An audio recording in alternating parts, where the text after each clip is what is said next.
before I get on out of here, I had to talk about a story that's very, very important.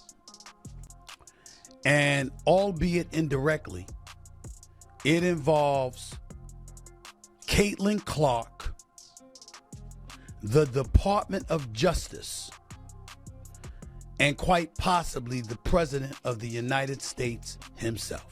The WNBA in the spotlight, and not in a good way. Caitlin Clark, now in her second season, keeps taking hard hits on the court, and people are starting to ask serious questions. So serious, in fact, that Congress and federal investigators are now paying attention. And when the federal government starts watching a basketball league, you know things have gone too far. Before we go deeper, do you think the government should get involved? Or is the league already past the point of fixing? Let's be honest, this all could have been avoided. But now that Clark's been knocked down time and time again, with barely a response from the league, it's clear the issue isn't going away. While WNBA leadership holds closed-door meetings, likely hoping the noise dies down, the public isn't buying it. No one wants federal investigators showing up at games, but when officials miss obvious fouls, players get to physical, and league leaders stay silent, people start demanding answers. Let's talk about Kathy Engelbert, the WNBA commissioner. Her job is to lead, but right now, it seems like she's choosing to stay quiet. If she'd stepped in sooner, maybe this wouldn't have blown up. Instead, Clark keeps taking hits, sometimes with the ball, sometimes without, and nothing happens. No suspensions, no ejections, no fines, just silence. But one thing I will not do is take credit for this. I am looking at the Wall Street Journal. The author of the article is a guy by the name of Sean McLean. Let me read to y'all the opening couple of graphs, because I want you to hear the impact of this. This is serious. This is serious. And I could say it with my team here, having the footage and the receipts to back me up. I could be in that I told you so mode. I really, really could. But I ain't going to do that because I'm in a good mood. I'm going to be chill.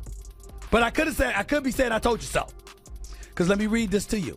3 major incidents pushed this WNBA controversy into the national spotlight.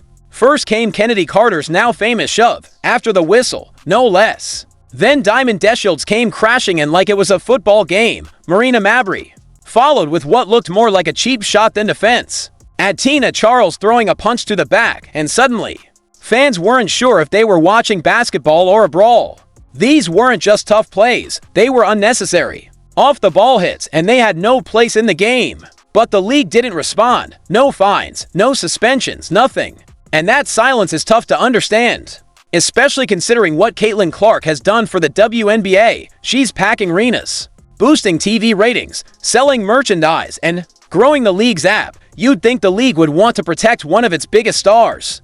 But instead, they've stayed quiet, maybe because it's easier or cheaper to ignore it. The WNBA clearly wants the spotlight Clark brings, but they haven't stepped up to protect her. And now, that silence is starting to cost them. Indiana Senator Jim Banks has officially stepped in.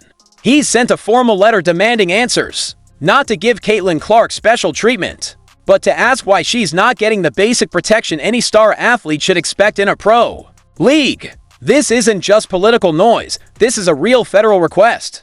Then came a warning from the Wall Street Journal, saying what's happening to Clark might go beyond being unfair.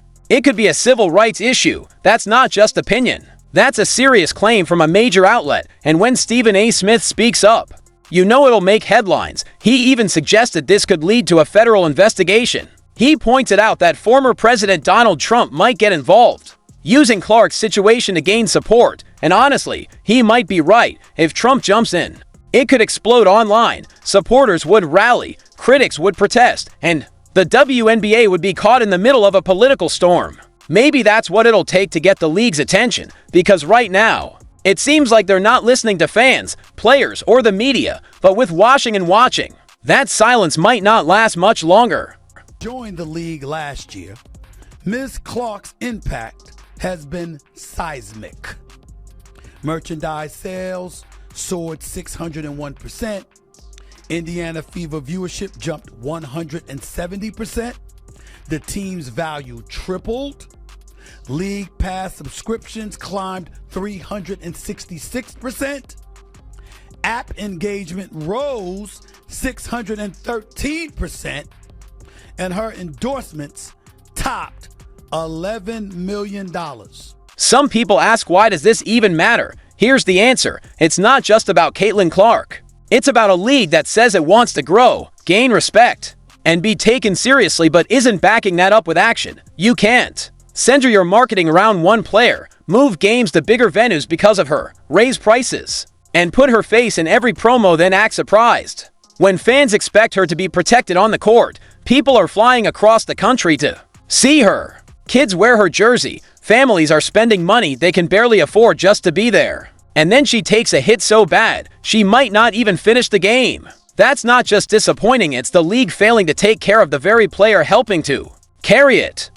Instead of protecting its transformative star, the league's leadership ignores the relentless targeting of Ms. Clark, treating its greatest asset as if she were a PR headache. That approach could turn into a legal liability for the WNBA. If I spent $400 to see LeBron James and he had to leave in the second quarter because someone knocked him into the scorer's table, I'd be frustrated, and rightfully so. Now think about Caitlin Clark. Fans are paying real money to watch her play. When she's getting hit so hard she might not finish the game. It's not just frustrating, it's unacceptable. And then there's the sports betting angle. Millions are now being wagered on WNBA games if refs are missing obvious fouls on one of the league's top stars. That's more than bad officiating, it raises serious questions. When money is involved, that kind of inconsistency can lead to investigations. Even inside the league, concerns are growing. Some players have admitted that teams are talking in the locker room about how to handle Caitlin. In other words, they're planning how physical they're going to be with her. Sophie Cunningham told the Wall Street Journal she's Caitlin Clark's teammate, the Indiana Fever. The star player of the league is not being protected. Rebecca Lobo, analyst, ESPN. What does she say? Every single one of those plays against Caitlin Clark has been a foul. Dick Vitale, winning 1.29 million All-Star votes, came in for Caitlin Clark, yet she was ranked 9th among guards on a player ballot. Quote, absolutely pure jealousy that the WNBA players voted Caitlin Clark the 9th best guard. Someday they will realize what she has done for all of the players in the WNBA. Chartered planes, increase in salaries, sold out crowds, improved TV ratings, etc. And they ain't lying. This isn't just guesswork. Sophie Cunningham, now Caitlin Clark's teammate, admitted that when she played for Phoenix, her team openly discussed how physical they plan to be with Caitlin.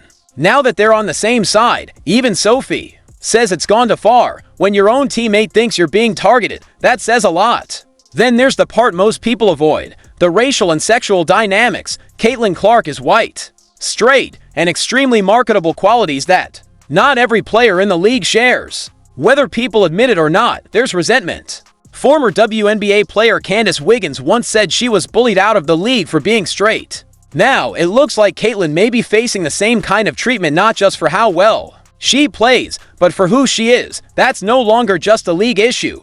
That edges into civil rights territory. It's why the Department of Justice is now paying attention.